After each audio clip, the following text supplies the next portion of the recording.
एक बार फिर ट्रंप ने गाजा को हेल होल नर्क कहते हुए उन्होंने इसे पुनर्विकास कर मध्य पूर्व का रिवेरा बनाने की बात कही। पिछले विश्लेषण में हमने आपको बताया था कि ट्रंप चाहते हैं कि अमेरिका गाजा का स्वामित्व ले और इसे फिर से विकसित करे।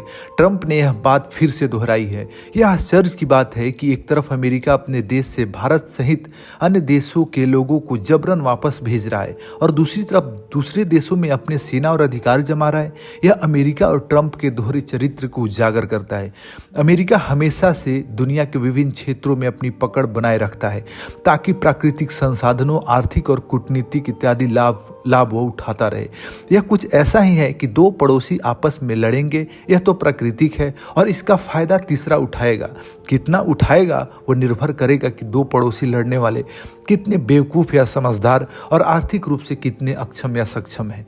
इजरायल और फिलिस्तीन के बीच संघर्ष दशकों से चला आ रहा है और इसका मुख्य कारण फिलिस्तीनियों का विस्थापन और उनके अधिकारों की अनदेखी है।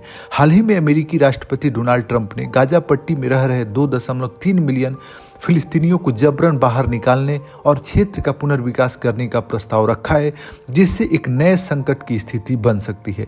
इजरायल पर हमास द्वारा घातक हमले के बाद गाजा पर इजरायली बमबारी पिछले 15 महीनों से जारी है और ट्रंप का यह प्रस्ताव एक नए विनाश को, नए विवाद को, नए जटिलता को जन्म दे सकता है।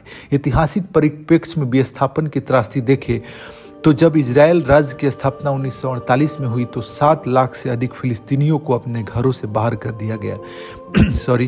इनमें से कई लोग गाजा और वेस्ट बैंक चले गए, जबकि अधिकांश को अन्य देशों में शरण लेनी पड़ी। इजरायल ने अब तक फिलिस्तीनियों के अपने घरों को लौटने के अधिकार को पूरी तरह खारिज कर दिया है। 67 का जो 6 दिवसीय युद्ध हुआ था, इसमें इजरायल ने वेस्ट बैंक, गाजा पट्टी, गोलान हाइट्स और सिनाई प्रायद्वीप पर कब्जा किया था। इस युद्ध के दौरान फिलिस्तीनियों का एक और बड़ा विस्थापन हुआ। गाजा और वेस्ट बैंक में शरणार्थियों की संख्या बढ़ गई, जबकि अन्य कई देशों में चले गए। इजरायल 1967 के युद्ध में कब्जा किए गए क्षेत्रों जैसे West Bank, Gaza, Golan Heights को अपने नियंत्रण में रखना चाहता है। फिलिस्तीनी और अंतर्राष्ट्रीय समुदाय 1967 से पहले की सीमाओं को बहाल करने की मांग करता है। यरूशलेम तीनों धर्मों जो यहूदी, मुस्लिम और ईसाई के लिए पवित्र शहर है। इजरायल इसे अपनी राजधानी मानता है, जबकि फिलिस्तीनी इसका पूर्वी भाग चाहते हैं। इजरायल कब्जे की निरंतरता, जिसमें इजरायल ने लगातार गाजा और वेस्ट बैंक में नए यहूदी बस्तियों का निर्माण किया, जिससे फिलिस्तीनियों की जमीन कम होती जा रही है। शरणार्थी शिविरों में रह रहे लाखों लोग अपने ही देश में शरणार्थी बन चुके हैं। ट्रंप का विवादास्पद प्रस्ताव जो कि हाल में आया है, ट्रंप की क्या योजना है जिसमें वो गाजा से जबरन विस्थापन कराना चाहते हैं। ट्रंप ने सुझाव दिया कि गाजा पट्टी के 2.3 मिलियन फिलिस्तीनियों को जबरन अन्य अरब देशों में भेजा दिया जाए।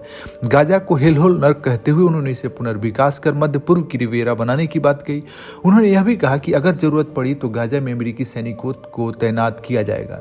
ट्रंप के इन सभी प्रस्तावों का जो इरादा है, ट्रंप का, अमेरिका का, और इरादा तो भविष्य के गर्भ में छिपा है, जब पता चलेगा कि अमेरिका ऐसा क्यों करना चाहता है। हालांकि ये तो सबको पता है, जग जाहिर है कि इसमें उसका सेल्फ इंटरेस्ट है, अपना हित है, जो लंबे दृष्टिकोण से वो देख रहा है। इस प्रस्ताव की 3 मुख्य समस्याएं हैं। इसमें एक नई समस्या को जन्म देगा। फिलिस्तीनियों को एक वस्तु की तरह नहीं समझा जा सकता, जिन्हें कहीं भी स्थानांतरित कर दिया जाए। अब कहीं पे भी कोई दूसरा देश किसी अन्य 2 देशों के बीच में घुसकर वहाँ के लोगों को यदि जबरन या किसी भी तरीके से कह दे कि आप यहाँ से विस्थापित हो जाओ, चले जाओ, मैं यहाँ विकास करूँगा, फिर आप आना, ये प्रासंगिक और तार्किक प्रतीत नहीं होता है। उनका इतिहास, पहचान और भविष्य इस भूमि से गहराई से जुड़ा हुआ है। इजराइल हमलों के बावजूद गाजा के फिलिस्तीनी वहां से जाने को तैयार नहीं है। अरब देशों का विरोध है। जैसे ट्रंप का यह प्रस्ताव कई अरब देशों, जिनमें मिस्र, जॉर्डन और सऊदी अरब शामिल है, ने स्पष्ट रूप से खारिज कर दिया है। अरब शासक भी जनता की भावनाओं का ध्यान रखते हैं जो फिलिस्तीनी अधिकारों के समर्थन में है। इजराइल अति दक्षिणपंथी विचारधारा को में बढ़ सकता है क्या? ट्रंप की योजना देखिए, इजराइल दक्षिणपंथी नेताओं की रणनीति के अनुरूप लगती है, जो गाजा को यहूदी निवास क्षेत्र में बदलना चाहते हैं। इससे फिलिस्तीनियों में एक और अधिक निराशा और असंतोष फैलेगा, जिससे संघर्ष और बढ़ेगा।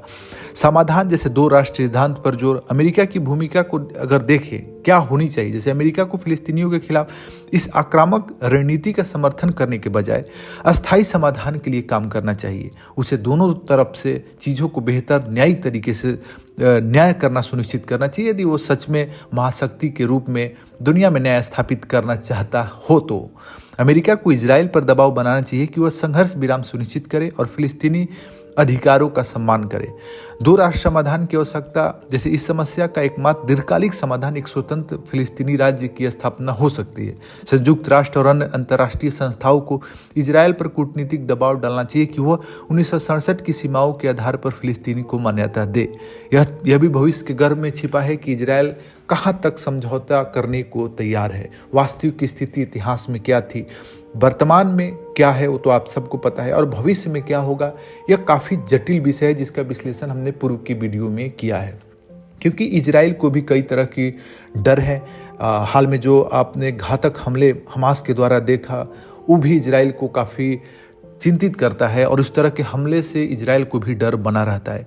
तो इजराइल अपने तरीके से चीज़ों को डील कर रहा है, लेकिन अमेरिका इस चीज़ को न्यायिक तरीके से देखे, समानतापूर्वक तरीके से देखे तो ज़्यादा बेहतर होगा मध्य पूर्व में शांति स्थापना के लिए।